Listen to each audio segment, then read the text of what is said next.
اب ایک واقعہ آ رہا ہے ایک شخصیت کا، اور اس کی تمثیل کے پیرائے میں، ویسے تو یہ واقعہ ہے، یہ صرف کوئی تشبیہ نہیں ہے، لیکن یہ کہ اس کو تمثیلاً لائے ہیں۔ افراد اور اقوام کا کوئی معاملہ ایسا بھی ہوتا ہے کہ کسی قوم کو یا کسی فرد کو اللہ نے کوئی بہت اونچا مقام دیا ہو، بہت اس پر اکرام فرمایا ہو، بہت انعام کیا ہو، لیکن پھر یہ کہ وہ اپنی کسی ایک ہی خباثت کی وجہ سے اور کسی ایک بڑی غلطی جو ہے گراوٹ کی وجہ سے وہ اپنی تمام ان فضیلتوں سے محروم ہو جائے اور بالکل شیطان کا چیلا بن کر رہ جائے۔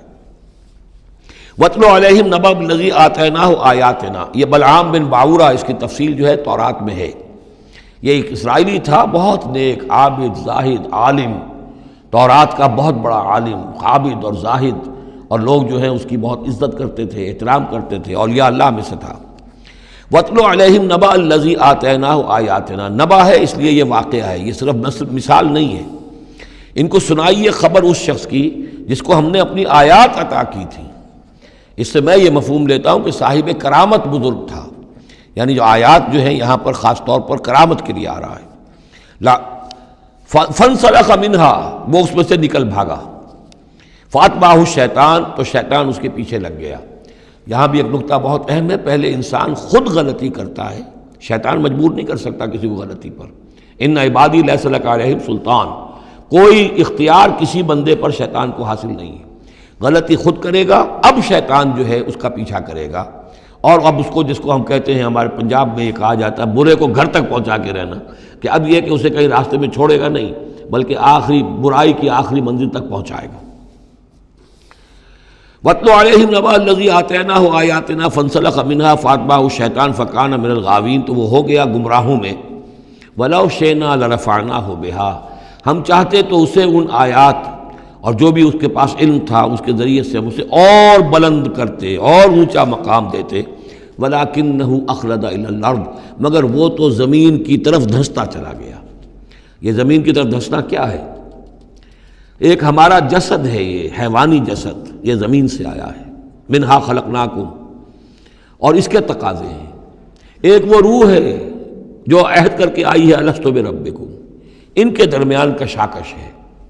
روح چاہتی ہے اوپر اٹھنا، کل شیء یرجع الی اصلہ، ہر شے اپنی بنیاد اور اپنی جڑ کی طرف، اپنے منبع اور سرچشمے کی طرف لوٹنا چاہتی ہے، لہذا روح اوپر اٹھنا چاہتی ہے، وہ اوپر سے آئی ہے۔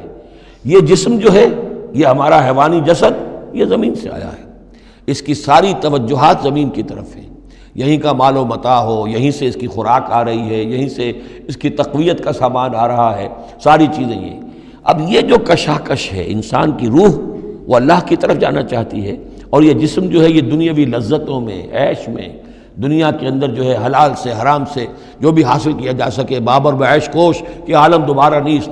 اب اگر کوئی شخص فیصلہ کر لیتا ہے زمین کی طرف بیٹھنے کا، تو گویا کہ اب اس نے اپنے آپ کو اللہ تعالیٰ کی توفیق سے وہ محروم کر لیا۔ فَانْسَلَخَ مِنْهَا، اب وہ روح سسکتی رہے گی، احتجاج کرتی رہے گی، سسکتی رہے گی، ایک وقت میں آ کر شاید وہ مر جائے، اس پر موت وارد ہو جائے، اور وہ زندہ ہونے کی شکل میں بھی وہ در حقیقت ایک مقبرہ بن جائے یا تعزیہ بن جائے کہ روح اس کے اندر دفن ہو چکی ہے۔ تو نظر آ رہا چلتا پھرتا انسان، حقیقت میں وہ انسان تو مر چکا، اندر روح جو ہے وہ دفن ہو چکی، اب جو چل رہا ہے وہ حیوان انسان چل رہا ہے، وہ انسان جو تھا وہ تو مر چکا۔ تو یہ ہے وَلَكِنَّهُ أَخْلَدَ إِلَى الْأَرْضِ، زمینی خواہشات، زمینی آرزوئیں، یہ نچلے درجے کی سفلی قسم کی خواہشات، سفلی آرزوئیں اور امنگیں، وَاتَّبَعَ هَوَاهُ، اور اس نے پیروی کی اپنی خواہشات کی۔ فَمَثَلُهُ كَمَثَلِ الْكَلْبِ، تو اس کی مثال کتے کسی ہے، ان تحمل علیہ یلہث او تترکہ یلہث، وہ ہر وقت ہی ہانپتا رہتا ہے، کوئی اس کے اوپر بوجھ رکھیے تب بھی ہانپے گا، اور ویسے بھی وہ اس کی زبان باہر نکلی ہوتی ہے، ہانپتا رہتا ہے۔ اسی طرح کا معاملہ ہے کہ اللہ نے تو اس کو اپنی نعمتیں عطا کی، لیکن وہ بدبخت ان کی قدر کرنے کی بجائے اس کتے کے مانند ہانپنے لگا اور زمین ہی کی طرف، اور کتا آپ نے دیکھا ہوگا چلتا ہوا سونگتا جاتا ہے زمین کو، ہر وقت سونگے گا زمین کو۔ ذالک مثل القوم الذین کذبوا بآیاتنا، یہی مثال ہے اس قوم کی بھی جنہوں نے ہماری آیات کو جھٹلایا۔ اور یہاں پھر نوٹ کیجئے کہ پاکستانی قوم اس کی سب سے بڑی مثال ہے۔ پاکستان کا بن جانا معجزہ تھا، کسی حساب کتاب میں آنے والی شے نہیں۔ پھر پاکستان کا قائم رہ جانا معجزہ تھا، انگریزوں کو بھی اور ہندوؤں کو بھی یقین تھا کہ پاکستان قائم نہیں رہ سکتا، وائبل نہیں ہے، ختم ہو جائے. لیکن یہ کہ پاکستان قائم رہا. سن 65 میں اس کا بچ جانا معجزہ تھا. اتنی یقینی بات تھی کہ BBC ٹیلی ویژن کے اوپر دکھا دیا گیا فال آف لاہور. لاہور جو ہے وہ بھارتی فوج داخل ہو چکی ہے, قبضہ کر چکی ہے. اتنی یقینی بات تھی. شام کو جم خانہ میں شراب پینے کا پکا پروگرام تھا, لیکن خوف طاری کر دیا اللہ تعالیٰ نے ان کے دلوں پر. شاید ہمارا کوئی گھراؤ کیا جا رہا ہے, کوئی ریزسٹنس نہیں ہے, کیا ہوا ہے یہاں. ہم غافل پڑے ہوئے تھے, ریزسٹنس کیا ہوتی, لیکن بجائے اس کے کہ وہ یہ سمجھتے کہ یہ غافل ہیں اور ریزسٹنس اس لیے نہیں ہو رہی, ان کے دلوں میں سألقی فی قلوب الذین کفروا الرعب, میں ان کافروں کے دلوں میں رعب ڈال دوں گا. وہ رعب پڑ گیا, پاکستان بچ گیا. تو یہ ساری چیزیں ہیں, معجزے پر معجزے ہیں. لیکن یہ سب کس لیے تھا کہ ہم اس ملک کو ہم نے حاصل کیا تھا اسلام کے نام پر. اسے تجربہ گاہ بنائیں گے, اسے ایک نمونہ بنا دیں گے پوری دنیا کے لیے. پوری دنیا دیکھے گی کہ اسلام کیا ہے, اسلام کا عادلانہ نظام کیا ہے. قائد اعظم نے کہا تھا ہم اس لیے پاکستان چاہتے ہیں کہ ہم عہد حاضر میں اسلام کے اصول حریت و اخوت و مساوات کا ایک نمونہ دنیا کے سامنے پیش کریں. وہ کہاں ہے؟ فانسلخ منہا, ان تمام آیات سے ہم نکل بھاگے ہیں, شیطان کی پیروی کی ہے. اور جو حال ہوا ہے, 2 لخت ہو چکے ہیں, اور ابھی کیا حال ہوگا. جو نئی صورتحال جو ہے اس ملک کے اندر اب کھدبد ہونے لگی ہے, پکنے لگی ہے, اس کی صورتحال کیا بنے گی واللہ عالم. ذالک مثل القوم الذین کذبوا بآیاتنا, یہی مثال اس قوم کی بھی ہے جس نے ہماری آیات کو جھٹلایا.